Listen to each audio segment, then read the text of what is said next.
Welcome, benvenuti, benvenute. Welcome to all of you. My name is Marco Tarquinio. I'm one of the 3 MEPs who organized today's meeting. Today's meeting is held at the European Parliament. The organizers are myself, MEP Nardella, and MEP Temido, who is also the permanent rapporteur at the European Parliament for the Horn of Africa. It is a great pleasure welcoming you today from, especially the colleagues from the American Friends Service Committee and my dear friend Kerri Kennedy. Last year, I had the pleasure to organize with her and other colleagues a similar event, an event dedicated to another huge crisis. Unfortunately, a conflict without peace yet, and I'm talking about Syria. We should have probably organized a second meeting, a follow-up to what was discussed back then. However, this year we decided to look at the situation in the Horn of Africa, which is a region that too often is, put at the back burner, especially when it comes to media coverage. And I used to be a journalist, so I know that quite well. When I used to be the director of an Italian newspaper called The Avvenire, well, I do remember that we were the only newspaper that for 2 consecutive years actually put in the main page of the newspaper news on the conflict in the Tigray and conflicts in the Horn of Africa. So I do remember that most of other, social media platforms, didn't talk about it. We're talking about many people who died, over 500,000, and mass destructions of common goods, but also of, the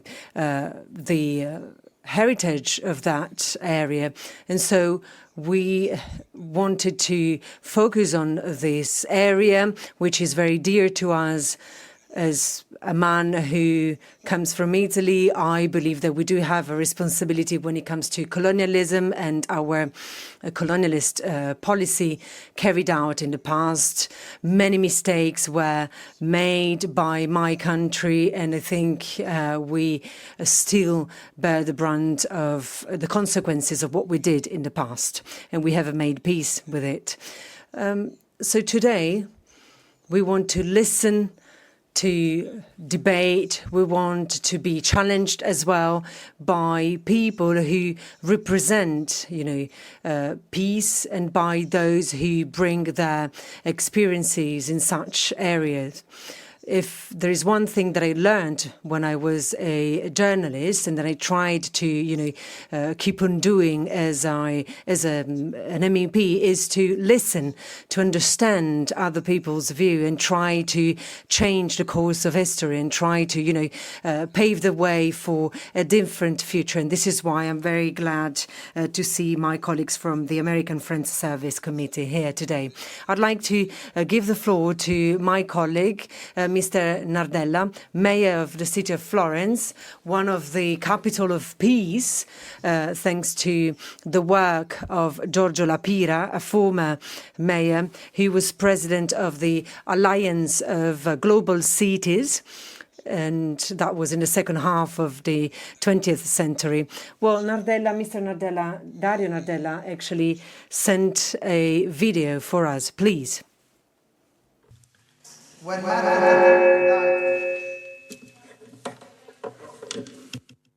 decided to organize this event together, we knew December 10th, Human Rights Day, would be the perfect moment to bring civil society voices.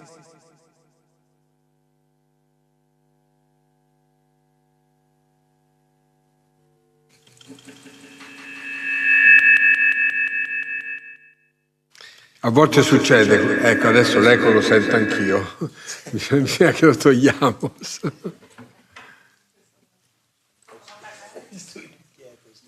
Proviamo a vedere se riusciamo a risolvere.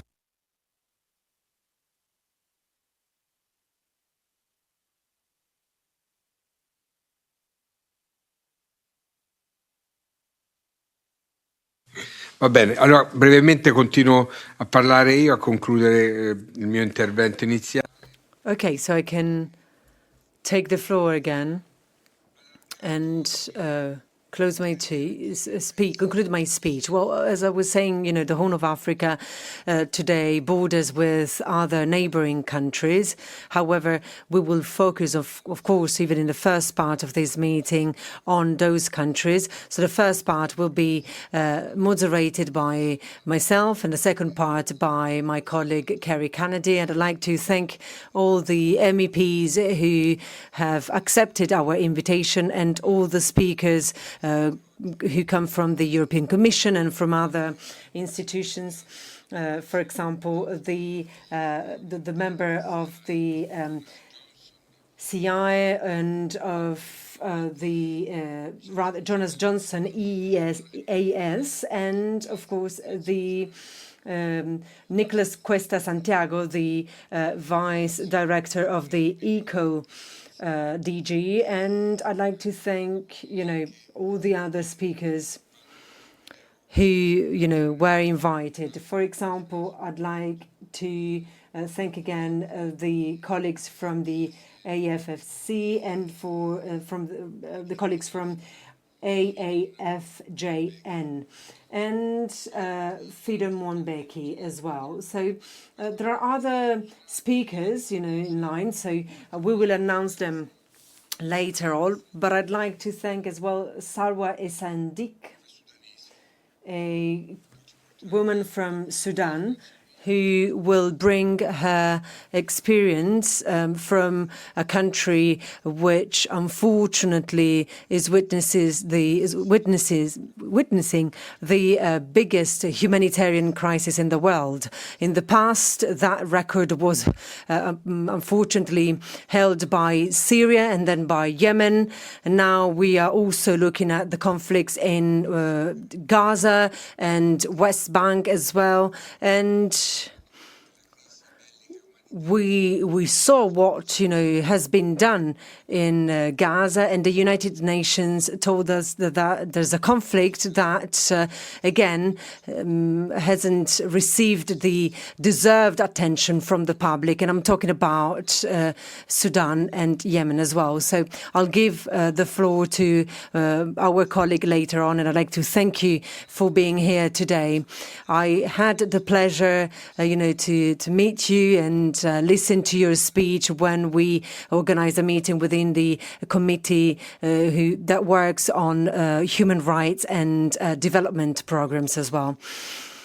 Now, to conclude,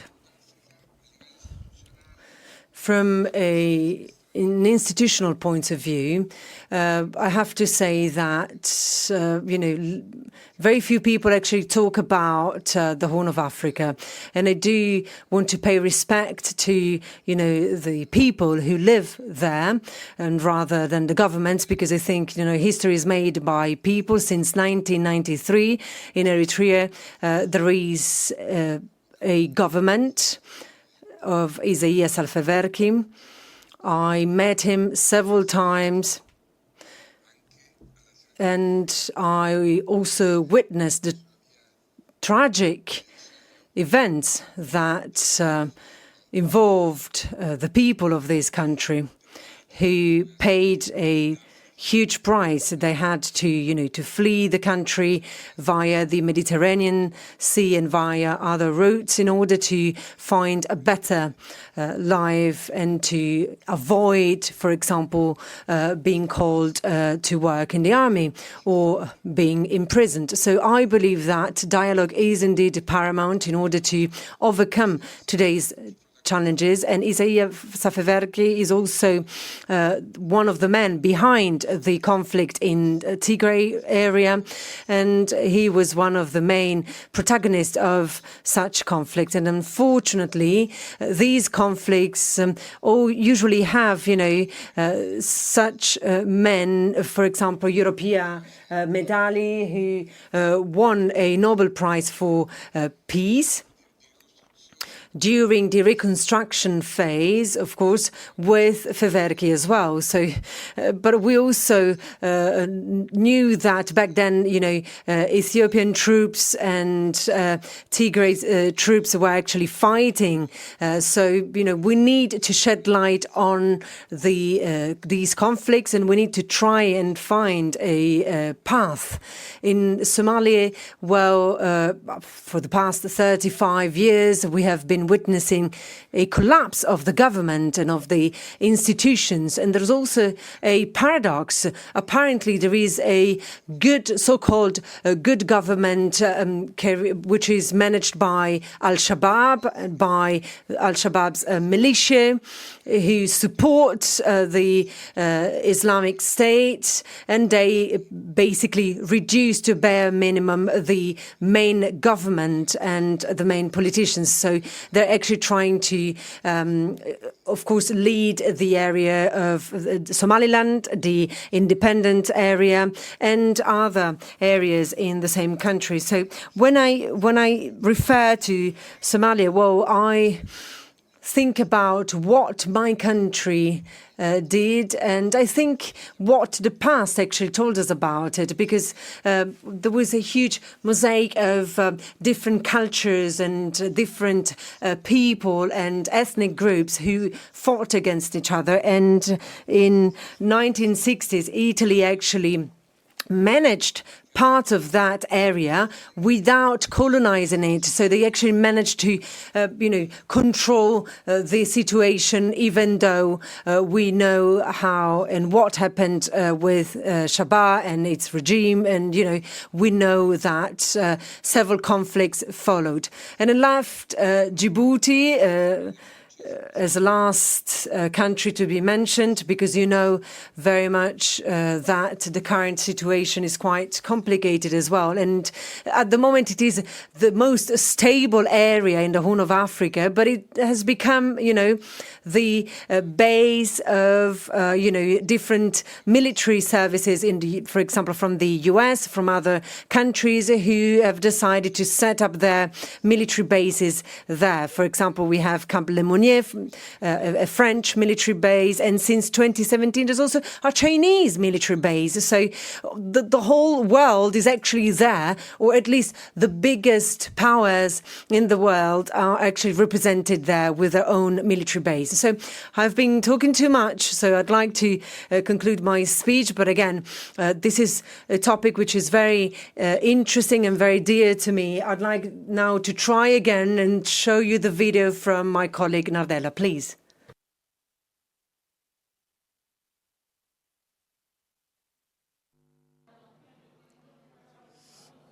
Dear friends, when Marco Tarquinio and I decided to organize this event together, we knew December 10th, Human Rights Day, would be the perfect moment to bring civil society voices from the Horn to Africa into conversation with European institutions.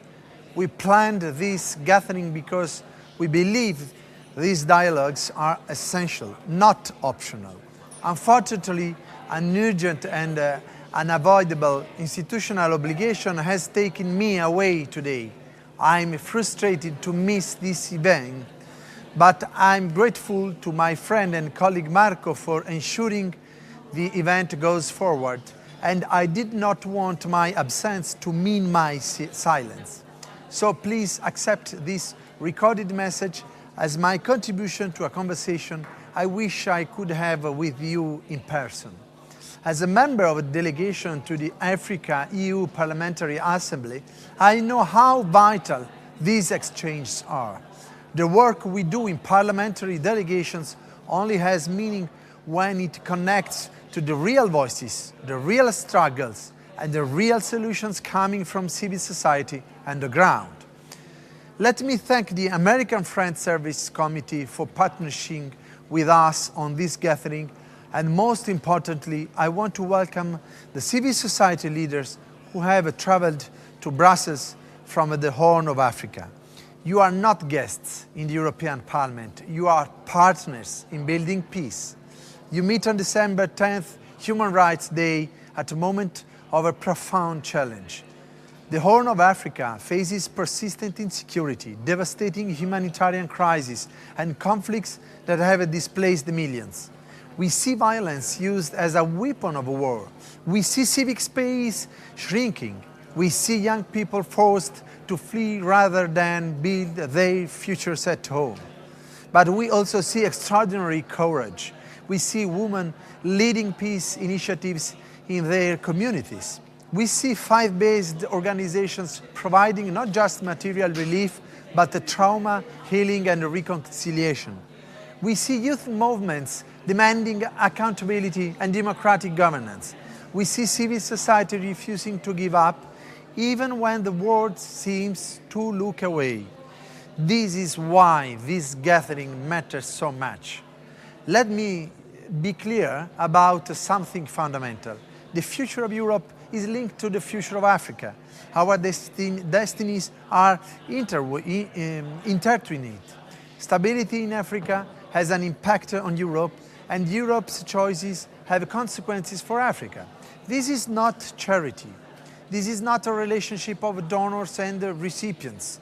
We need a partnership of equals with shared responsibilities and mutual respect. For too long, the discourse has been transactional. For too long, we have heard rhetoric without follow-through.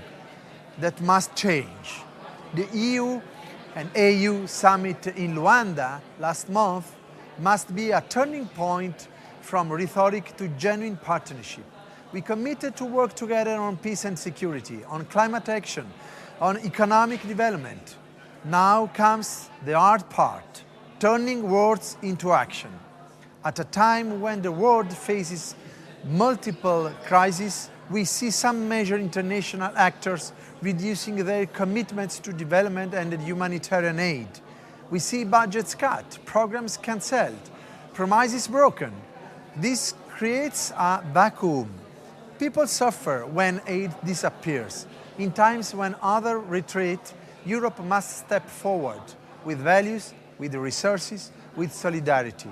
As we negotiate the next EU budget for 2028 to 2035, we in the European Parliament will fight to protect and increase funding for development cooperation, for humanitarian assistance, for civil society support. We will not abandon our partners. We will not condition development aid on migration control. We will not walk away. But resources alone are not enough. We need political will. We need to support African-led solutions, African ownership of peace processes, and African institutions. The African Union's peace and security architecture must be strengthened, not bypassed. Civil society organizations, trade unions, and youth movements and local authorities are essential to promoting democratic dialogue. They cannot be sidelined. We have a choice to make, a stronger, value-based partnership of equals, a partnership where civil society is not an afterthought but a cornerstone, where youth are not just the future but active participants today, where women lead peace processes, not just support them, and where development is about human dignity, not transactions. I'm confident that tonight's conversation will take us one step closer to making it happen. To all the civil society leaders in the room, thank you for your courage. Thank you for accepting our invitation to come to Brussels. Your work matters and your voices matter. Grazie. Thank you. Thank you very much to Dario Nardella. Thank you for his message. Now, Marta Temido just joined us. She's the permanent rapporteur in the committee that works on the Horn of Africa, and together we are part of the S&D group, of course, with Nardella, and he joins us when we talk about the MFF for 2035. We have approved the budget for 2027, and we actually earmarked a couple of millions more on development programs. But of course, the huge problem right now is, partnership for cooperation in order to support countries that need it. And, some of these countries unfortunately haven't received such funds, and we know, Kerri Kennedy, you know very well that, due to the USAID, reduction, and, we now find ourselves in a very difficult situation whereby we cannot count on the United States anymore. So today's meeting is very important to listen to each other, to talk. Let's, start with a rather formal debate, which is really not that formal, but I'd like to give the floor to Kerri Kennedy for the opening remarks. Kerri Kennedy co-organizes today's meeting. She's the Secretary General of the American Friends Service Committee, and I'd like to thank her for her work. Thank you. You have the floor, Kerri. Thank you. Thank you so much to Marco. I mean, you've been a dear friend, and we really appreciate your participation in hosting this event with us. Also to Dario Nardella, who wasn't able to be here, but thank you so much for those wonderful, gracious words. When I was here last, in this same building, in this same room last year with the Syria delegation, it was 3 days after Assad fled. And when we planned the event, we called it the way forward in Syria. It looked like it was such an intractable problem with no solution.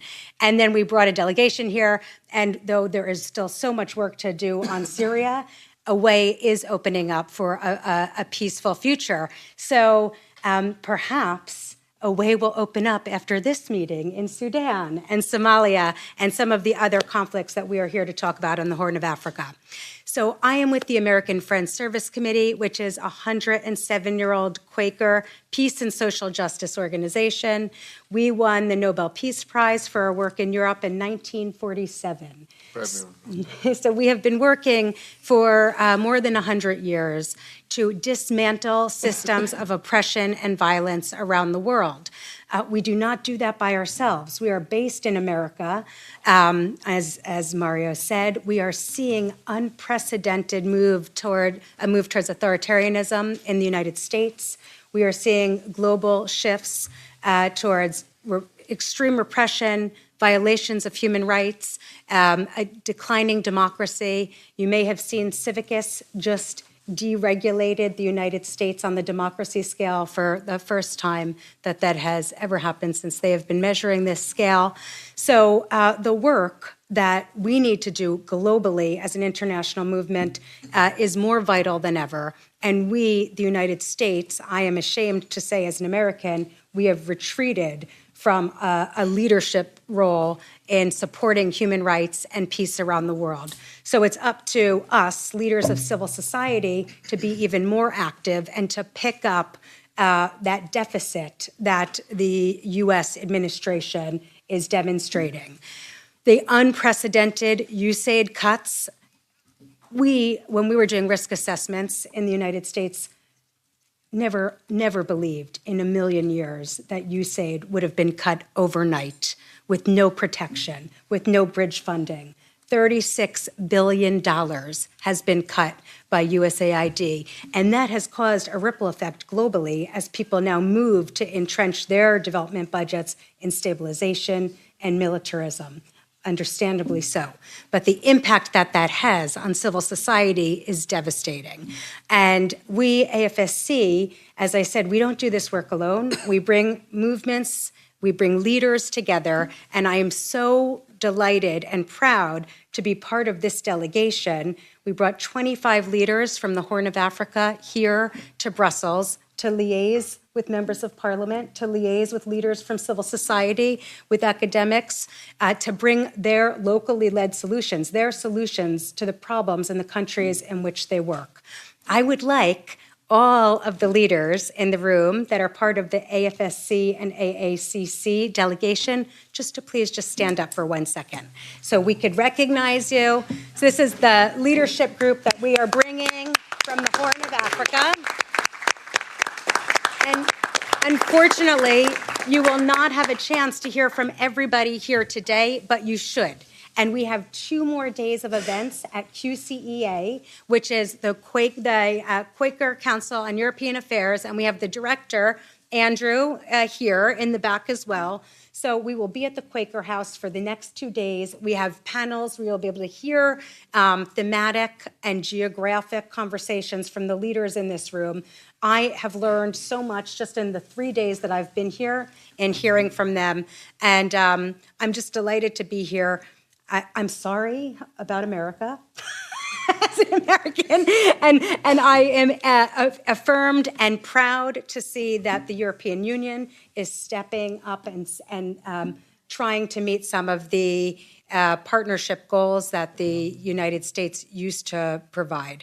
Hopefully, we will continue to do advocacy in the United States so that we change our government. And we will continue to support the civil society leaders here for peace and just solutions in the Horn of Africa. Thank you so much. Thank you, Marco. I really appreciate you.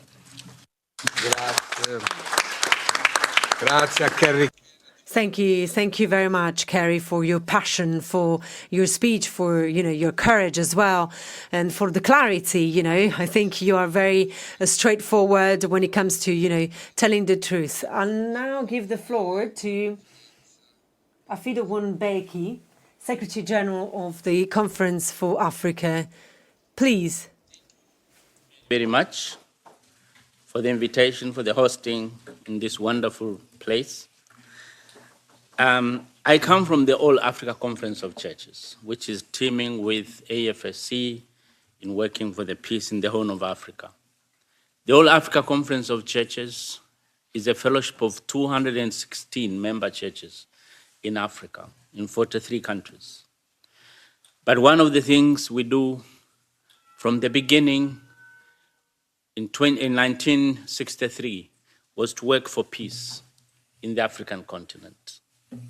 Peace, justice, life, and dignity, because we believe that dignity of Africans is the most despised and violated of all peoples in the world. Now, I have only 3 minutes, which I'm happy to not exceed. Only to say a few, not repeating everything which I have heard, which is very interesting and correct, from the mayor, from your excellency, from my colleague Kerri, that Africa and Europe are intrinsically connected. Our destinies are connected, whether we like or we don't. I was teasing some people saying, well, why is Europe actually having problems with all these African migrants who are not invited or not even welcome? Well, they would never have known them, never tried, if the Europeans never came to us. Also uninvited, not even welcome. And then I have been trying to go around this process and say, what came to my mind was, how much of this is from actually Congo, with this Leopold who took it as his just private property? But nevertheless, with that intrinsic connections, I am very sorry that in the year 2019, I was part of a delegation touring Germany, and we were promoting Agenda 2063, the Africa we want. And one of the determined and timed aspirations was to silence guns by 2020. when I was going around 1 year before, I was very upbeat, saying, actually, we are close. Because at that time, there were very few places with actually armed conflict. There was some political infighting, but armed conflict were not many. And someone asked me, are you really sure? I said, yeah. And I could say, you know, look at Africa from from Cairo to Cape Town, from Djibouti to Morocco. Well, how many conflicts are there? It's a shame that today I cannot say that the situation has become worse, that more and more countries are in armed conflict. And we gathered signatures of 2,000 young people in the continent and handed them in 2020 to the chairperson of the Commission of African Union, saying, your people pledged that by 2020, we shall silence guns. What has happened? Instead, they changed. They say now it will be 2030. But I'm not even very optimistic that 2030 looks like it's going to be achieved. But why do we continue doing this? We as Christians use the verse from Matthew, blessed are the peacemakers, because they shall be called children of God. And peacemaking, we have learned, is not simple. It's not short term. It's not for those like me who give up quickly. And I'm happy to hear 107 years of AFSC, always working on peace, and it never ends. So what I would like to say, that we are glad to be here. We are happy to see the solidarity we have with European Union and European countries. My only plea is let us not give up, even if the situation does not seem to change quickly as we would like. Thank you very much. Grazie, grazie davvero. Anche Thank you very much. And also for the quote that you gave us, blessed be those who build peace. I think that we see a lot of people building war and talking about war, so this is actually quite a crucial point, actually. You talked about mass weapons and sending weapons and creating wars. These two things also always go hand in hand. From 2015 onwards, the indexes of the presence of weapons abroad have obviously skyrocketed. And we've now seen more and more conflicts, even low-intensity ones, but that do cause great sufferance. Before moving on with the institutional greetings, I'd like to give the floor, as I announced, very briefly, to Sarah Esaldik. She's very engaged in an initiative that wants to develop Sudan. She is the voice of a country that's now war-torn. It's a disgraceful war, and it's the biggest humanitarian crisis on earth as it stands, according to what the United Nations are saying. You have the floor.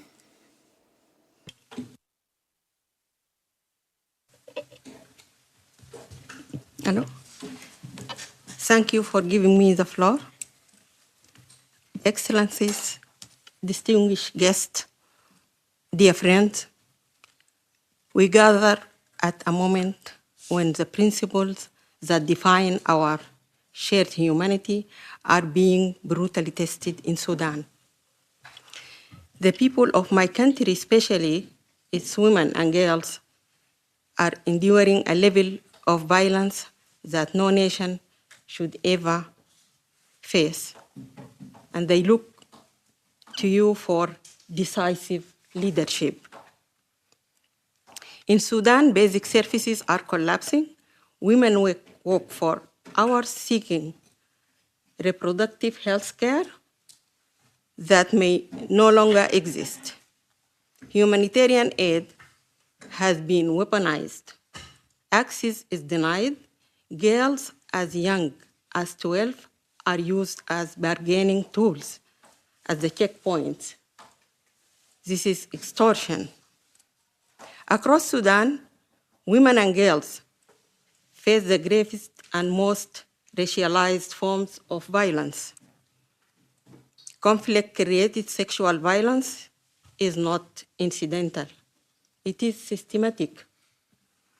Women are abducted, tortured, forced into sexual slavery, and most of these crimes remains undocumented and even unspoken sometimes. Women human rights defenders and aid workers continue their work under unimaginable pressure. There is no safe place left in Sudan. And the brutality is escalating as the governor of Darfur recently stated publicly civilians detained in Al-Fashir had their organs and blood harvested to treat wounded militia members. This is a level of cruelty that violates the most basic principles of humanity.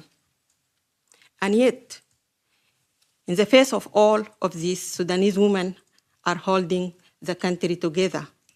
They are organizing food distribution, providing health care, psychosocial support, shelter, and mediating community conflicts. They are rebuilding trust in places where the state has collapsed. They do this without protection, without pay, and often without sleep. They are keeping the promise of peace alive. They are redefining peace, not as the absence of the war, but as the presence of dignity, justice, and opportunity. But they are exhausted, and they are grieving. They are calling for real accountability and justice, and to be part of any anticipated peace process. Last October, I was in Sudan and I had to run for my life, but I carry some stories of those I could not save. A woman giving birth under a tree, no midwife, no medicine, only raw survival. A mother forced to cook for the militia while her 4 daughters were assaulted in the next room. A woman from Darfur, raped as a teenager 23 years ago, raped again with her 19-year-old daughter by the same perpetrator.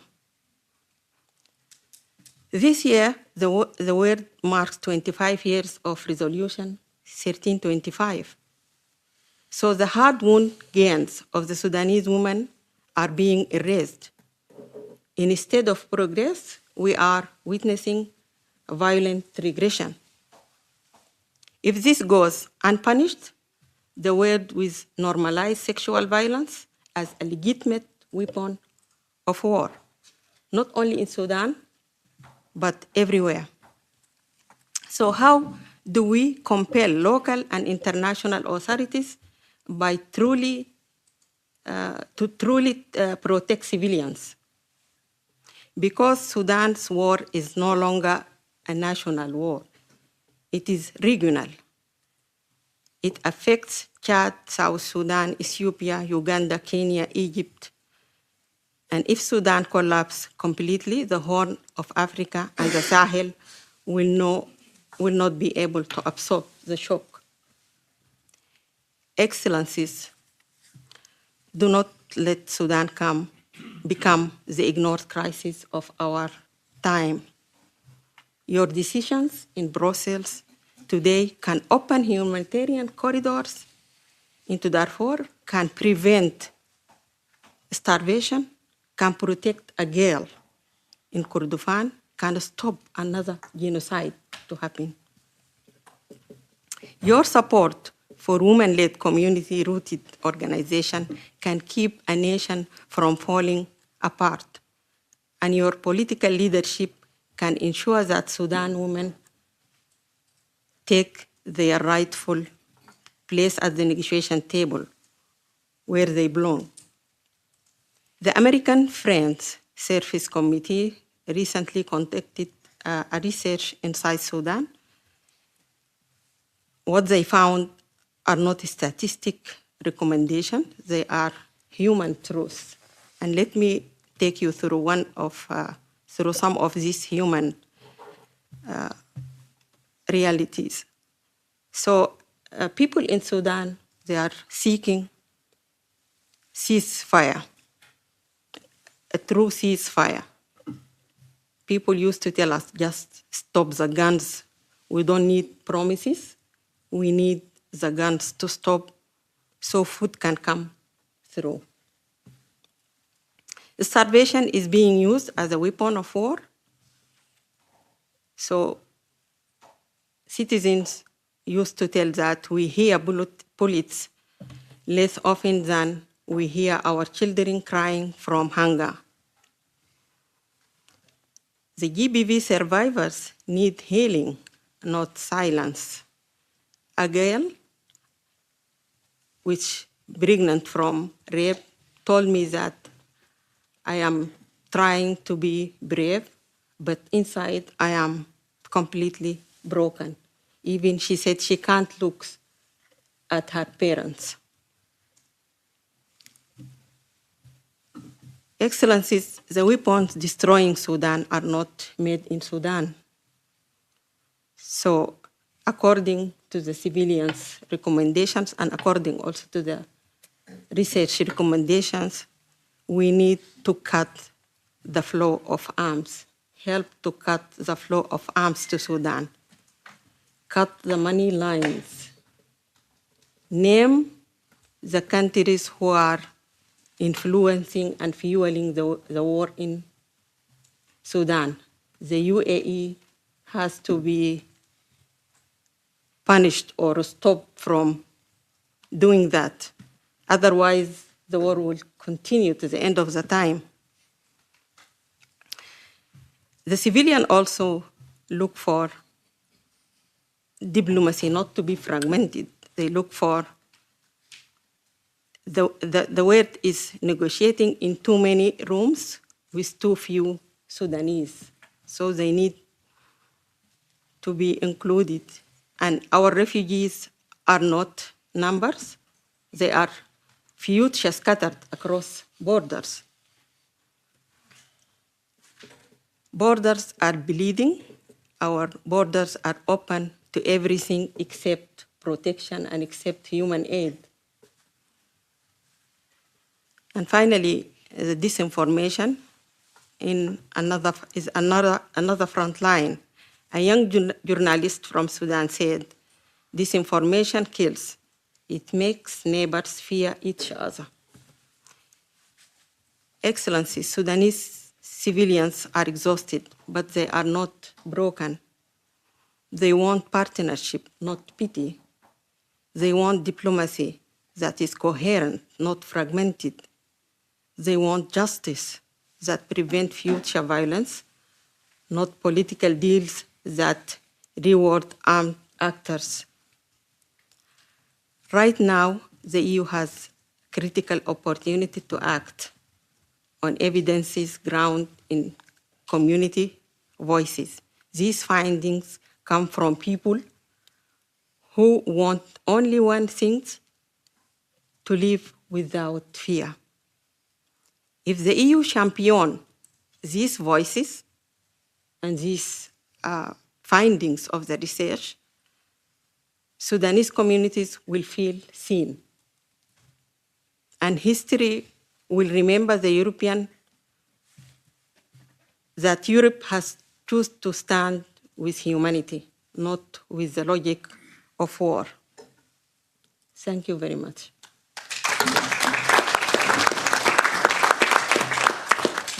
Grazie di cuore, signora Salwa. Thank you very much for what you said. I can only remind you one thing, if I may. And partly I have to say that I am to be blamed because we didn't wage a winning war up until now. Between the 25th and the 27th November, the EP voted on a resolution on the war in Sudan. These are very important words. The resolution was born out of a compromise among several political groups. We found some of the right formulations, not all of them. Marta Temido, the colleague who's here today, wanted to name the puppet masters working for specific foreign powers and fueling these conflicts. You talked about the United Arab Emirates, but there are other powers that are intervening in this conflict, acting at a regional and an international level. Turkey, Saudi Arabia, Egypt. There are many countries that interfere, and Ethiopia itself, in a way. Except we couldn't find the right wording. Except in the debate. In the debate, we were able to be as eloquent as we wanted to. And we said what we had to say, and this raises awareness among the general public. And it helps us to build towards what you've asked for, a different partnership, where everyone is on an equal footing. Somebody talks about building a vertical continent, and I am amongst those people, because I believe that this is our shared destiny. And partly, faced with the horror of wars, we need to confront this reality. The war in Sudan is different and is the same as many other wars that are waged elsewhere. The war waged against female bodies is the most dramatic evidence of what us human beings are capable of, especially men. I will now give the floor to Marta Temido. She's the permanent rapporteur in the European Parliament for the Horn of Africa. She's a dear friend of mine. She's an extremely powerful woman. She comes from Portugal, and she's held very important places and positions in a government. We worked in different contexts, but we usually meet eye to eye as far as human rights are concerned. Please, you have the floor. Grazie, Marta. She also co-organized this event together with Dario Nardella and myself. Grazie mille, Marco Tarquinio. Thank you, Marco Tarquinio. Friend, I think that it's very difficult to speak here today after what you, madam, just said. Hearing you, I was feeling like I want to leave. Because no words that a man or a woman can say equals the strength, the resilience that you show it. But I was remembering about a French president, François Mitterrand. History says that confronted with difficult circumstances, he used to say, on peut si peu. As politicians, we have so little power. But the power that we have as members of the European Parliament, the power of word, the power of our voices, you can count on us to use it in a sincere and humble way to defend what Marco Tarquinio just said, a vertical continent. More than that, a vertical world. Now, coming to my small notes, thank you so much for the invitations to speak today at Global Voices for Peace. It's true, I am the European Parliament Standing Rapporteur for the 4 countries of the Horn of Africa. This means Djibouti, Somalia, Eritrea, and Ethiopia. The other 4 countries of Africa are not on my specific file. They are considered by its own. And I'm honored to share my reflections on a region that stands at the crossroads of conflict, but also resilience, of fragility, but also immense human potential. And my simple message is, for us, Africa matters, the Horn of Africa matters, all the countries in the region, what we call the small Horn of Africa or the big Horn of Africa matters. They matter to us because they matter to global stability and because they matter to our humanity. Its people, its young generations and its civil society are demanding peace, justice, security, dignity. You said it much better than me. And we must listen. First of all, we must listen. Because sometimes we want to speak and to consume the silence of a room with words. And I think that today we must especially listen to you. We know that the region is facing one of its most complex periods in decades.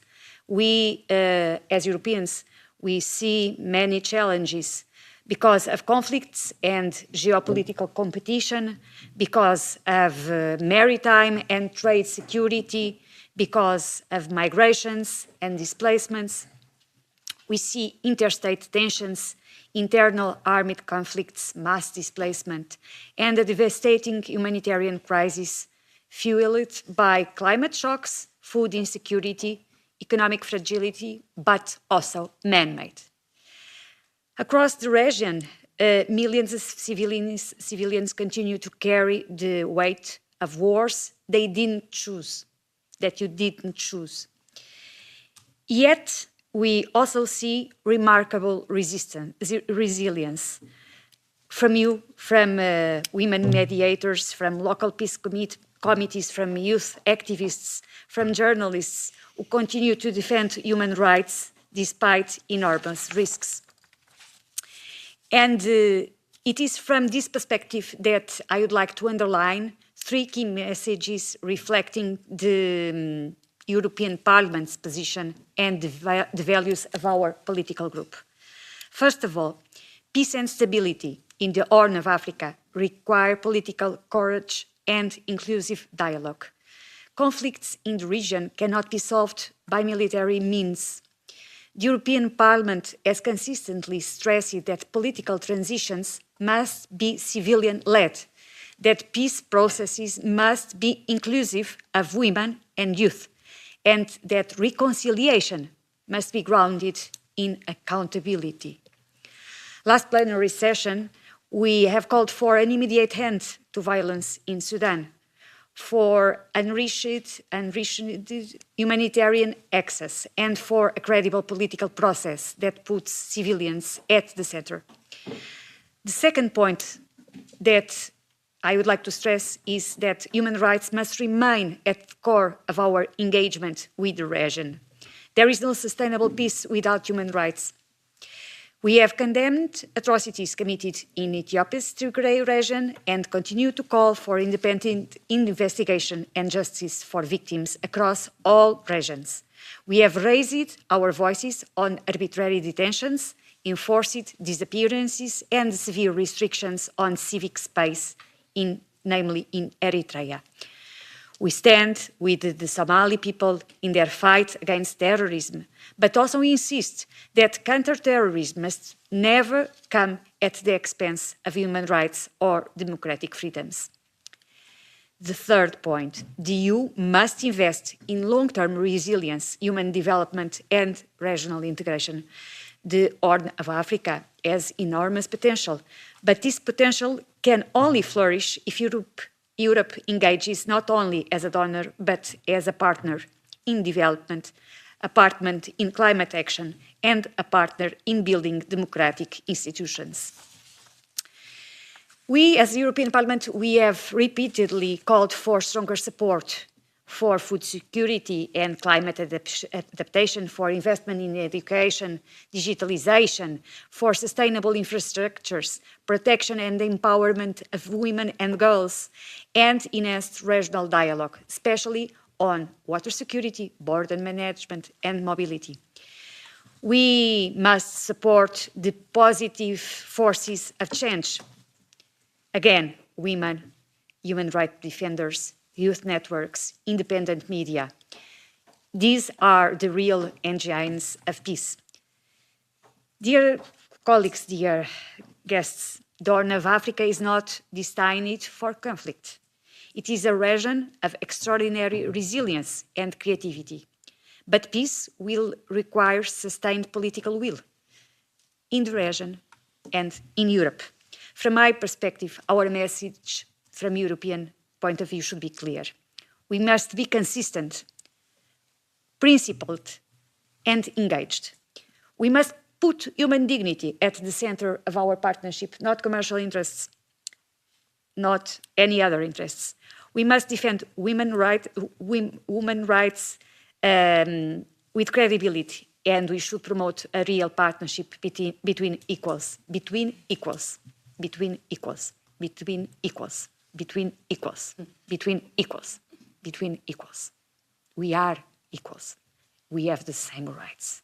And this is the main message I want to share with you, because today is a special day. We are equals. Thank you.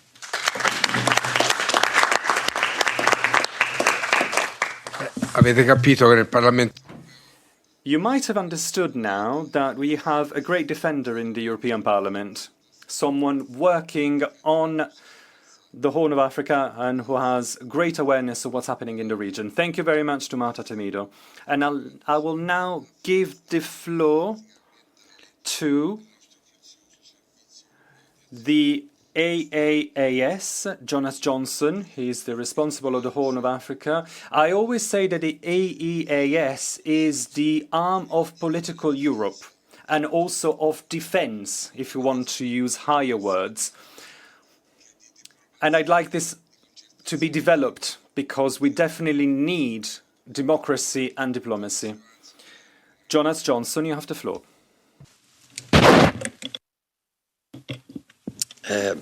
Thank you very much, honourable members of Parliament, friends from the Horn of Africa and other parts of Europe and Africa. I like the word peacemakers. It's very humbling to be with you today, and indeed it would be. I hope we have the opportunity to exchange directly with you today and in the coming days. You are the real experts, and of course I want to salute you, Salwa Esaldik. I can only stand silent in having heard your witness today. I will come back to this in a minute. But as the headline here is EU and Africa after the summit, just let me zoom out very briefly to the very recent EU-AU summit as well, to say that we were very happy that we could show to the world that between the continents we stand up together for multilateralism, for sustainable economic development, for peace, security and good governance, and that obviously also includes respect for human rights and the dignity of everybody. And of course also how we can find a way forward on this challenging issue of migration and mobility. Like, a lot can be said about this, but just to say that we are now starting the work to implement the agreements made at the highest level by our heads of state and government in the end of last month. Coming specifically to the Horn, it's clear that all these common interests are also reflected here, and We have heard so many wise and insightful words today, so it's difficult to add very much. We follow, obviously, with great concerns the current challenges that we see. We have a country like Ethiopia who have come out of a conflict, but indeed where still work is needed on accountability. We have currently tensions, unfortunately, between Ethiopia and Eritrea, which we follow very closely with concern, because this would be an additional challenge, obviously, to say the least, for this region. We are working very closely with Somalia in order to make progress on good governance, on economic development, on peace and security, given the challenges that Somalia faces. We are working with Djibouti as well, particularly now, given the challenges in the Red Sea, where Djibouti, indeed, as the Honourable Member of Parliament has pointed out, is a pole of stability. And on Sudan, we are, of course, all of us devastated about what we see happening there every day. This war between which has absolutely crushing consequences for the population, as we have just heard.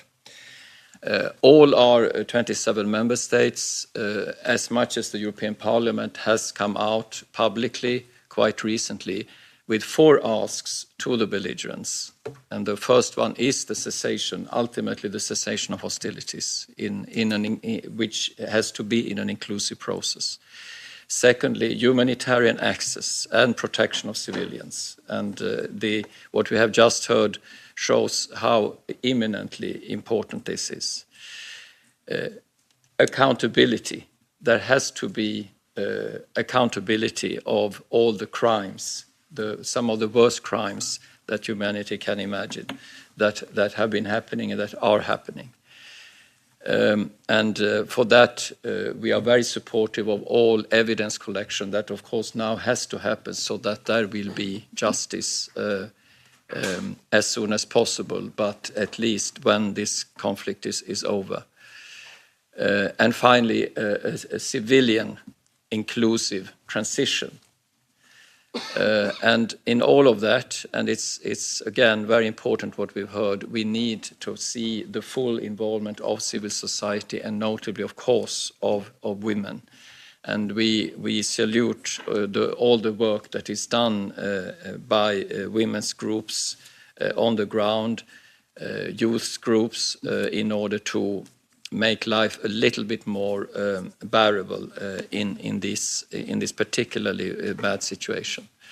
So we are I would also like to add that in spite of all the other pressing issues on the global agenda today, there is focus from the European Union on the situation in Sudan. Our ministers, the High Representative, Vice President, Kaja Kallas, and the Commission are also giving a strong focus on the situation. There is a real concern.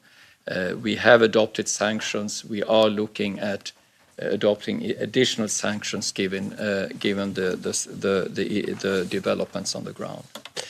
The time is limited, so I will end here, but just to say that, again, our focus of the European Union is very strong on this region.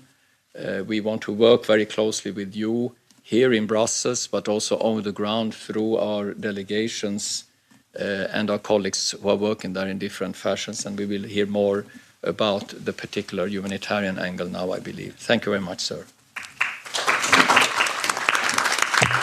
Grazie, Dr. Johnson.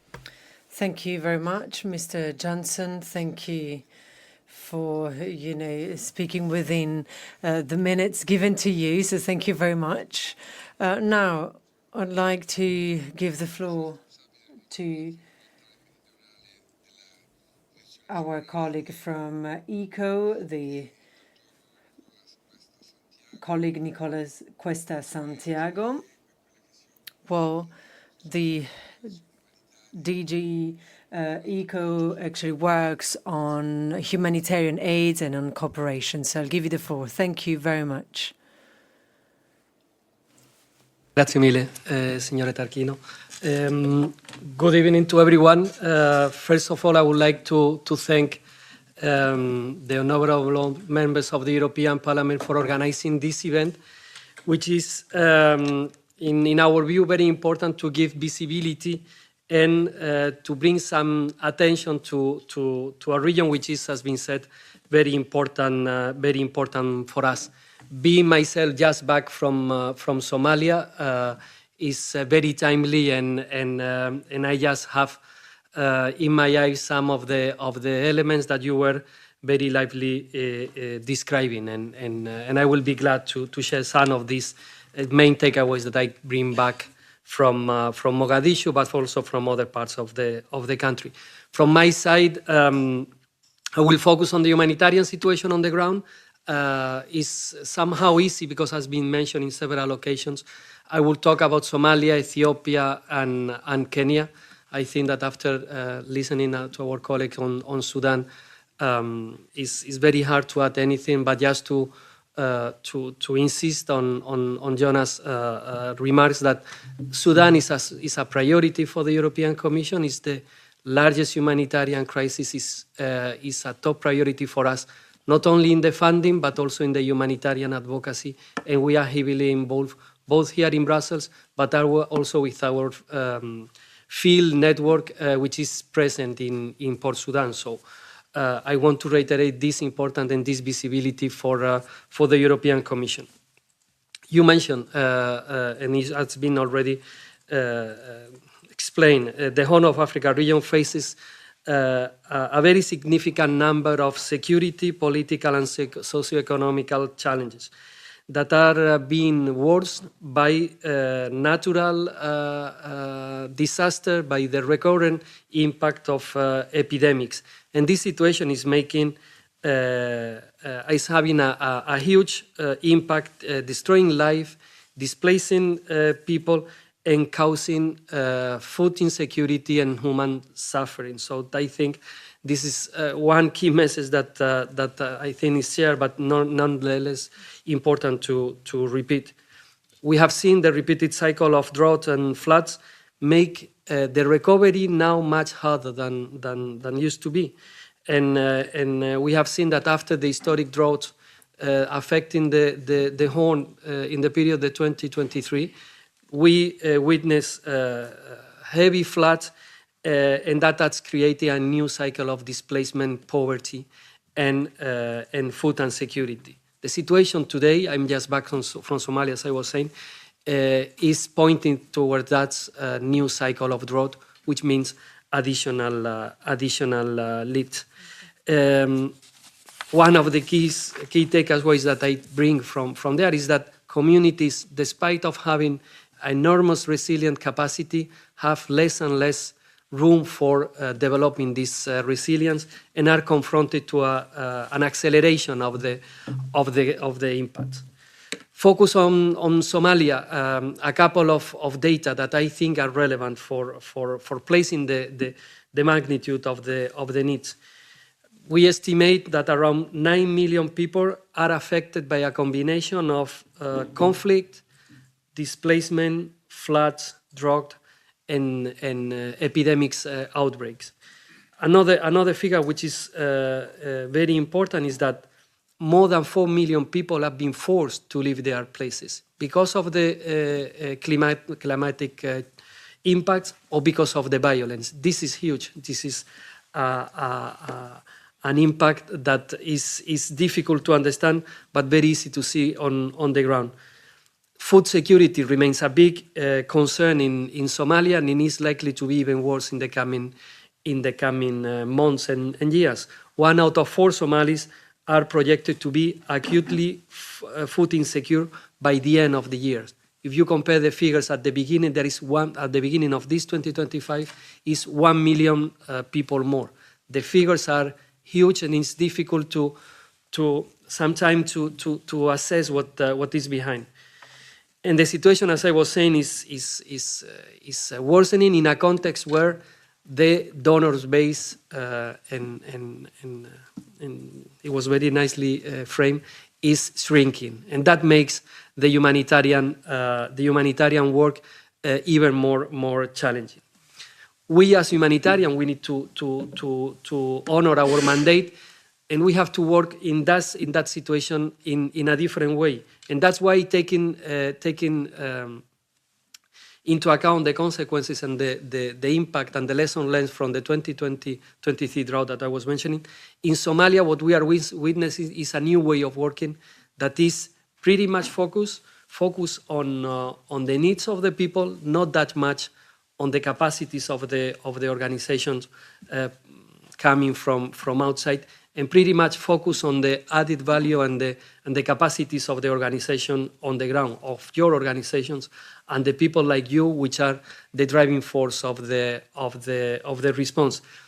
This is what we call in the jargon the area-based coordinated approach, and this is something that we are seeing through, let's say, a small shifting of paradigm, having a very significant impact. The use of new technologies, the referral system, an improved referral system, the capacity to work not in terms of capacities of the humanitarian actor, but in the needs of the population, and is making a difference. And we hope that we will be able to continue providing support in a better way. But humanitarian support in Somalia is not all, and that will not solve the situation.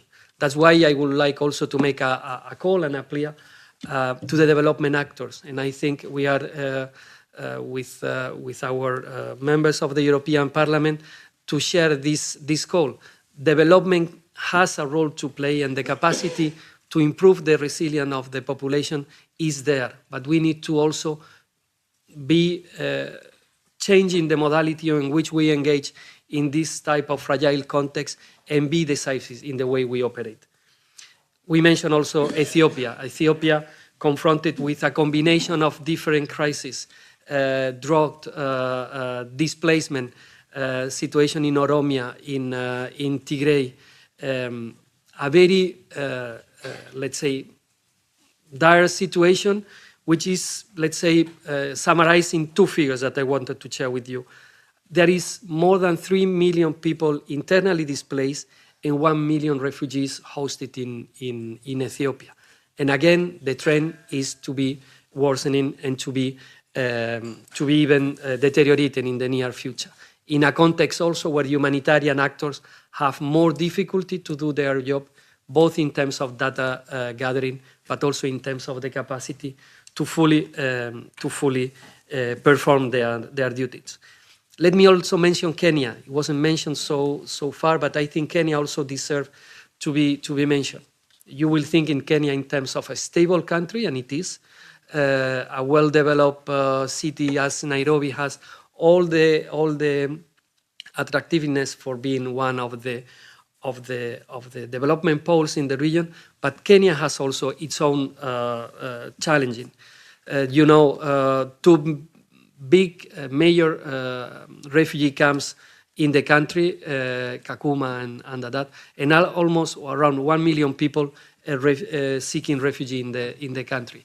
Again, in a situation where the humanitarian and development donors are reducing their capacity to engage, and where, despite having let's say, a longer-term development plan, which is called, as you know, the Shirika plan, the capacity of the international community to step in and to provide support to make these durable solutions a reality is being hampered. And then, as we were saying, Kenya also impacted by natural events such as drought, floods, and an epidemic.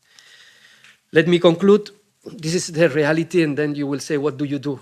What the European community, or what the European Union, is doing, what the European Commission is providing as support. As I was saying, for us is one of our key areas of intervention. And just to give you an idea, last year we dedicated around 157 million euros for this region, not including Sudan, for which on the regional dimension we have allocated in 2025 more than 270 million euros. For us, is a priority that will remain a priority for 2026, and as long as is needed, the European Commission will provide support. But on that, I think we have also a common responsibility on keeping the international radar focused on this region. Let me just conclude thanking you again for organizing this event and for your direct engagement on the ground. That is the one making the real difference. Thank you.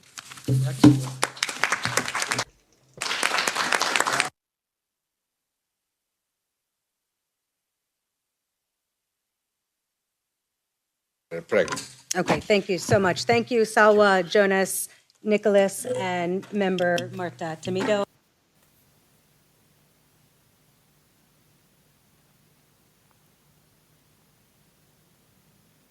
Oh, thank you, Marco. The EU and the Africa reflection after the summit. And then we have Jeffrey Sachs, who is online, and he will be our closing speaker. Oh, Jeffrey's now. Oh, Jeffrey's going to go first. Oh, thank you so much. Okay, I didn't realize that. Oh, Jeffrey Sachs, thank you for being here. So Jeffrey Sachs, many of you will know he's a brilliant thinker, an academic, a scholar, someone who is a proponent of peace and speaking out against militarism around the world. He was an opening speaker at the first Global Voices for Peace that American Friends Service Committee has organized in 2025. So now he is closing the year out. As we said, we have organized a series of dialogues bringing leaders together around the world to talk about the problems that we are seeing today, these unprecedented times and problems of devastating development cuts, of repression, global rights violations, and on the Day of International Human Rights, who better to give us some closing remarks than Jeffrey Sachs. After Jeffrey speaks, we have two speakers who will continue the EU-AU reflection in the room. We hope to open it up for some Q&A, and if we have time, so we shall see. So Jeffrey, thank you so much for being here to close us out for our Global Voices for Peace, and I will turn it over to you. Thank you.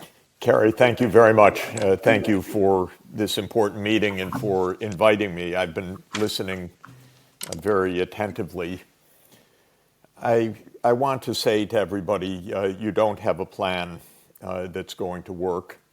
And I would urge you to develop a plan that is commensurate with the scale of this crisis. This is not primarily a crisis of politics or human rights. It's a crisis of absolutely extreme poverty, deprivation, and outside intervention in this region, and the encroaching environmental and climate crises. This is overwhelming. And small amounts of aid, much less sanctions, have nothing to do with the solution to this. Europe cannot provide a solution on its own. The only way there could be a solution for this region is if Europe and the Gulf states and China and others work together, because we're talking about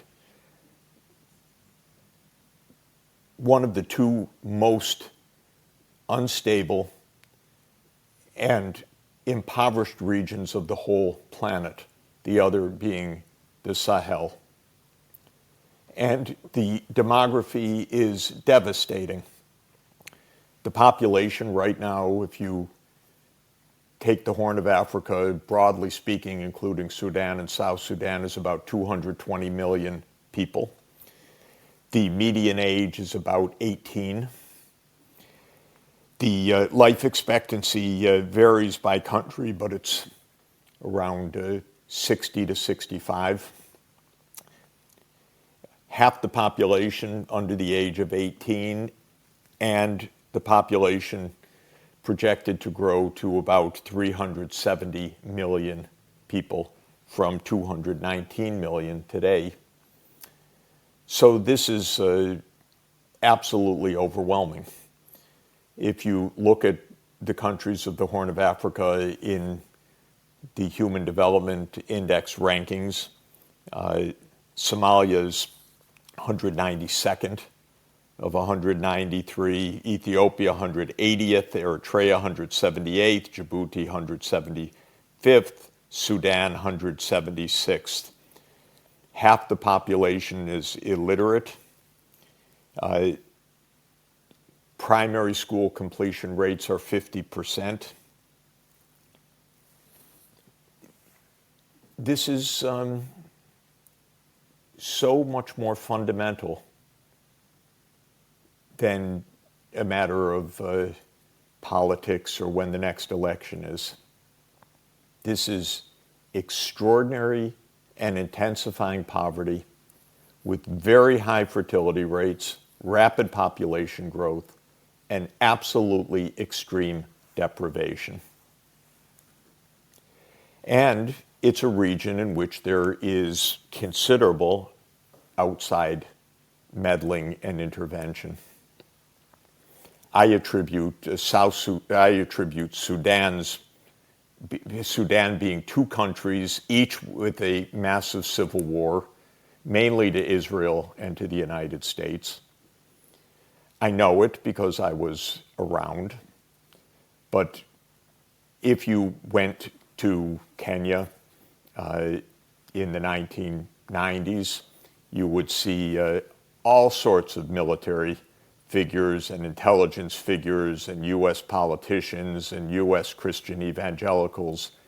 And if you knew where to look, you'd see Mossad, because the idea was to break Sudan. And it was successful. Sudan was broken.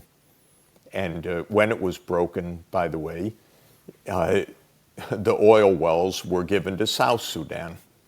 So you have a country of extraordinary population that does not have resources to stay alive right now.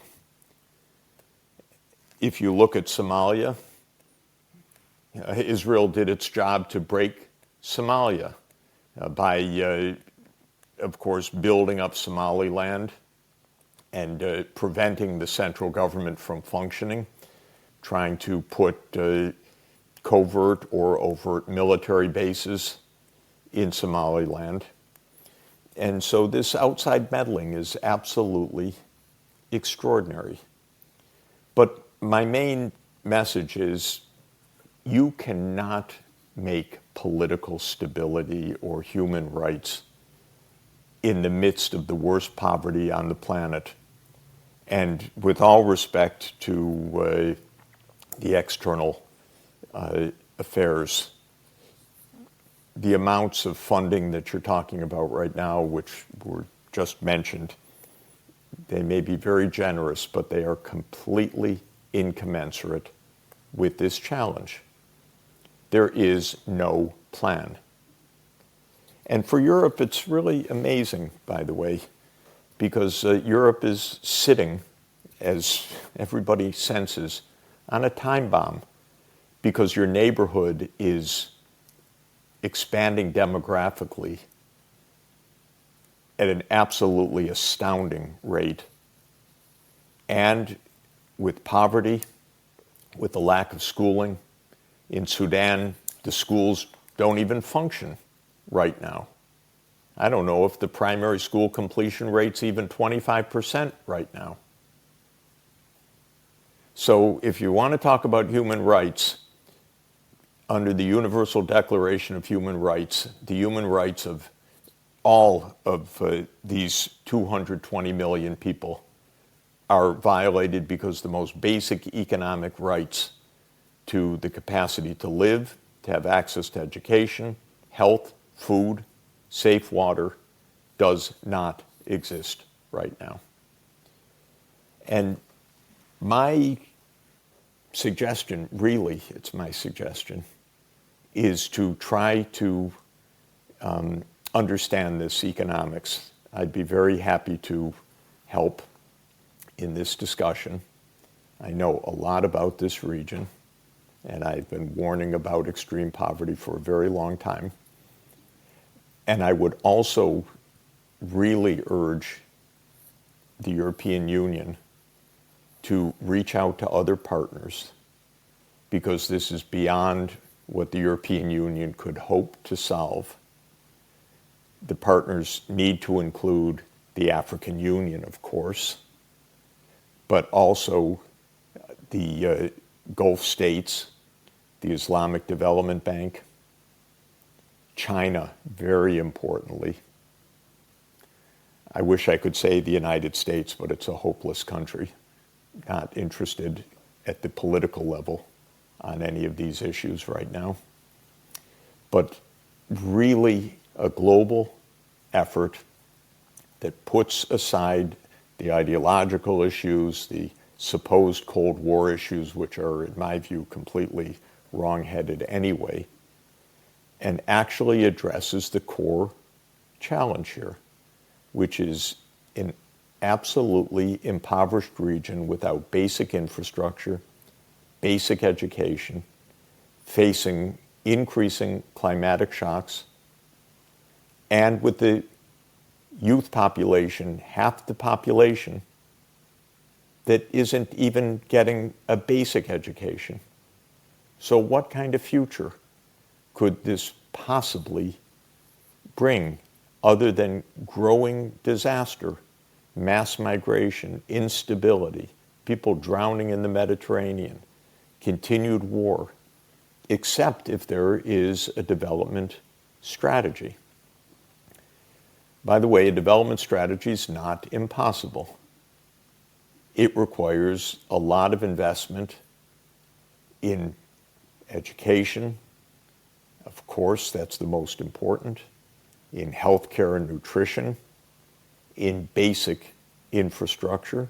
And there are many ways to do this now better than even 5 or 10 years ago, because the digital world can really help on delivering basic services, on delivering education, on delivering healthcare.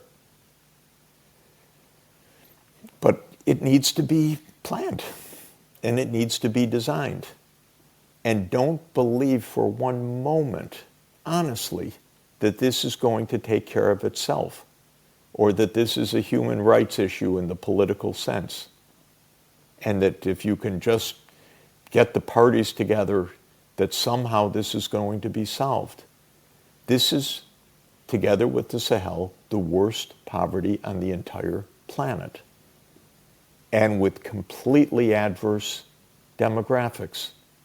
Half the country should be in school. How are you going to do that? You need a big, big effort beyond Europe. So that's basically what I wanted to say. Thank you so much, Jeffrey. Maybe that will be our next global convening. We can bring a high-level thinkers from around the world. I hope so. Yes, to address the challenges that you raised. So thank you so much. I really appreciate you.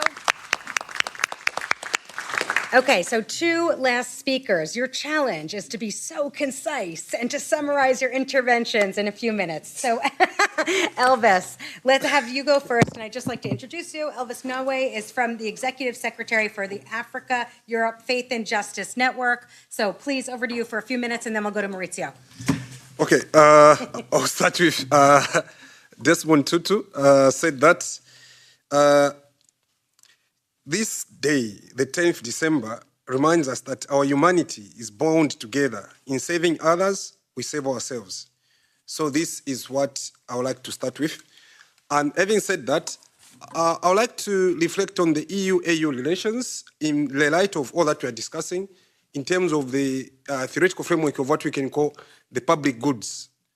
So these are goods such that even if I don't do anything about them, I can still be affected by the consequences. And then if we share together, I can still benefit. So meaning that the challenges Africa is going through, they won't remain in Africa only. Their consequences will affect Europe. That's why the EU should act in a way that Africa is seen as an equal partner, as was insisted by one of the intervenants, repeating equality, equal partnership. It's so that it sticks in our heads. One of the ways of creating this is that since we just came from the AU-EU summit that happened in Angola, the elephant in that room was the critical raw materials. So if these critical raw materials can create value chains in Africa, create jobs for the young people, AU and EU will solve a lot of problems. Number one, these wars of attrition, wars of greed and grievancy will reduce. There are a lot of people who are starting these wars of greed and grievancy. It won't stop at Sudan only. It will go all the way. What is happening in Kenya, the Gen Z, if we don't create jobs for the young people, you think they'll stop there? Eventually it will reach Zambia. And then Africa will blow in flames. So the only way to inspire young people to stay in Africa is to create jobs. How do you create jobs? When you are transferring rubble from Zambia, where I come from, to be processed in Europe and in the Americas. What do you think you are doing? Open industries so that you can process rubble. Industries are opened in Asia by Europeans, and yet they can't open industries in Africa, where materials are coming from. You find that you can buy clothes written that made in Bangladesh. Look at Bangladesh. Bangladesh was created when? In the 1970s. And then we have so many resources in Africa. What have we done wrong? Of course, I don't want us to blame other people for our problems. But what I'm calling upon our European partners, it's equal partnership. And this equal partnership, the way we are going to build it, is through multilateralism. Let everyone be allowed to play a part. I've talked to EU diplomats, because I live here in Brussels. Every time I say that we have a role to play as civil society organizations, as faith-based organizations. Where you don't find a government in Africa, you can find a church. You can find a faith-based organization to serve the people. But whenever I say this, they say that the Chinese are on the run, they are taking materials, and we have no time to waste. Some of them say it openly. I can't mention names. But you cannot start doing what you are not just because your friends are doing it. So I encourage the EU to stand for their values, what the West was built on human rights. So if that is still what the West stands for, let's forge together and start just open in every country where you are trying to get natural resources, one industry so that young people can have jobs. And this will stop these wars of greed and grievancy, and it will stop forced migration. Most of the young people are not migrating because they want to, but because you have created their countries in a very hopeless way. Thank you. Best way to close that. Thank you so much, Maurizio, professor at the University of Glasgow. Last 2 minutes. Okay. Where's my... So I have only 2 minutes, and then the speech which I prepared 3. Okay, fine. Let me go straight to a few points, and because I share most of the things that my friend Elvis just mentioned. Marta, let me get to you directly. Is the EU, so dismantling of USAID, open a space for the EU and Europe? Is Europe ready to fill that gap, to fill that space? Of course not. And a few leaders were ready to say that.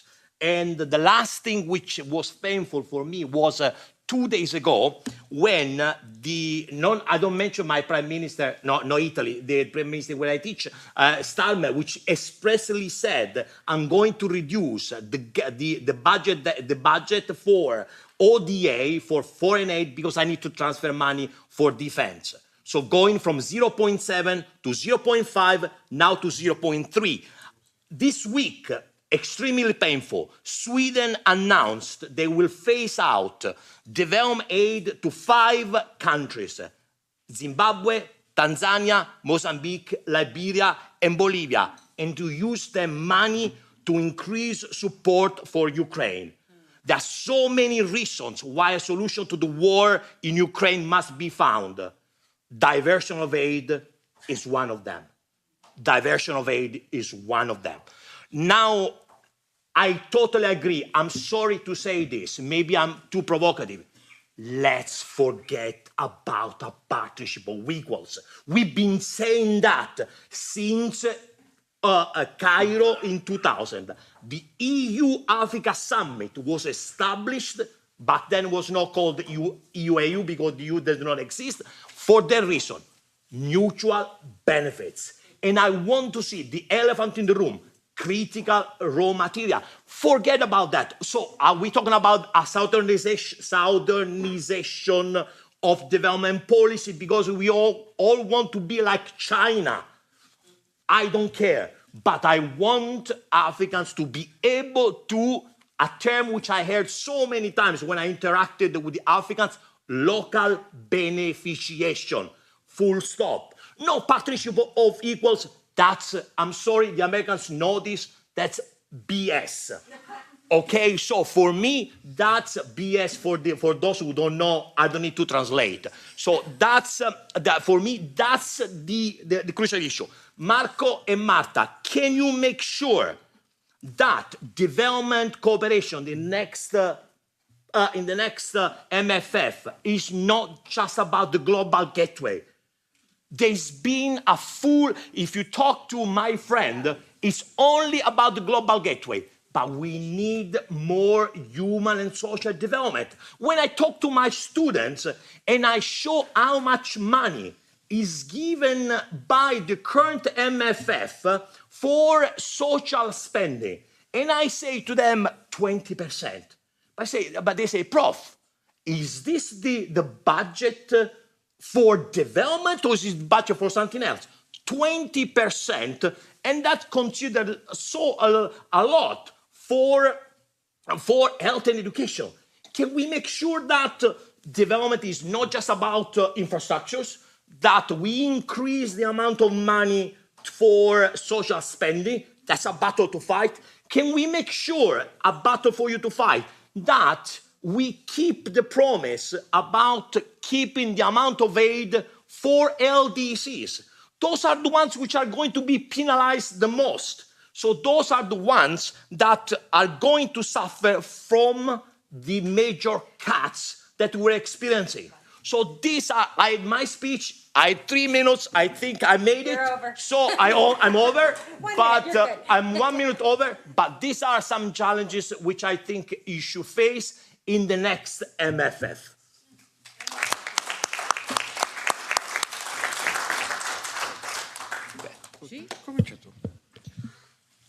Well, as I am Marta, and as I am courageous and frank and direct, I think that the answer is no. We are not going to be able to do the investment that the region needs. We need to be very frank, very courageous. Why? I'm sorry. Why? I'm speaking as a politician, so I'm totally free. I only accountable near to my voters. Why? Because Europe has also problems. And when I'm back to my country 2 days from now, in 2 days, I will find my electors, my voters, and they will ask me, what is your proposal for our houses? What is your proposal for our crops? What is your proposal for our schools? What is your proposal for the industries that are closing in Germany or in Belgium or in Portugal? And I cannot say that we can keep the amounts of money, as the Professor Jeffrey Sachs told, that the region would need. But we can say that we will use our voices to claim for equal partnerships today, tomorrow, in 20 days, in 20 years, because we are not tired of asking for equal partnerships. But both Europe and Africa needs to build a trust relation. And this is based on truth. And truth is the first step. And this first step says about the effort that we can do.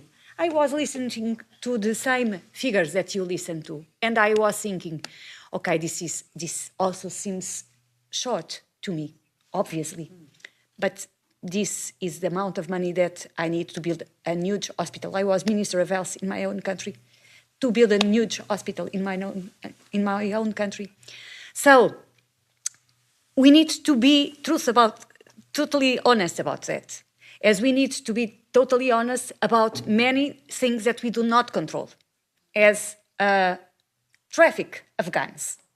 We also would like to stop guns traffic. Exploration of raw materials, yes. But we have problems that supersede us. And perhaps they call for a huge effort from all of us. But I only see Europe here. Sorry. I only see Africa and Europe. And this is not only a problem of Africa and Europe, because Africa will not stop in Europe. And Europe will not stop in, obviously, we are all connected. This is totally obviously. So, yes, it's true. That's why I started my intervention saying, on peut si peu.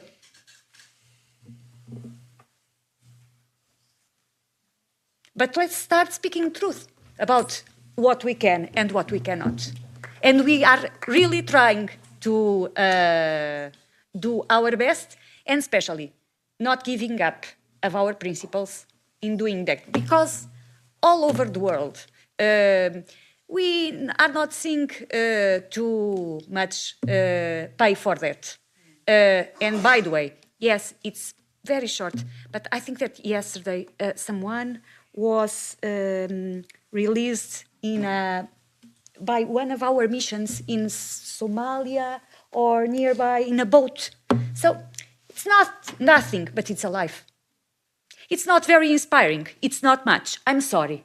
I said that from the beginning, but I cannot hear the truth from you with the clarity that we started hearing, and not saying that we have limitations. We are facing a war nearby our borders. Nobody seems very impressed by that. My fellow citizens that live there, they are worried about that. So, a partnership between equals means that you know our problems, we know our problems, we try to build together. We can spend a long time with that, but this is how it is. Sorry. Brava Marta. Thank you, Marta. I share a great deal, as usual, of what Marta said. She was quite frank. That being said, this is what I think. We have a bigger problem. Jeffrey Sachs said it quite eloquently, and you've also reiterated it. We are now reshifting resources on defense, and this is the birth of all evils. We talked about the four horsemen of the apocalypse tonight, the first one being war. War against humanity, against people. Out of that, all of the other three stem: death, pestilence, and famine.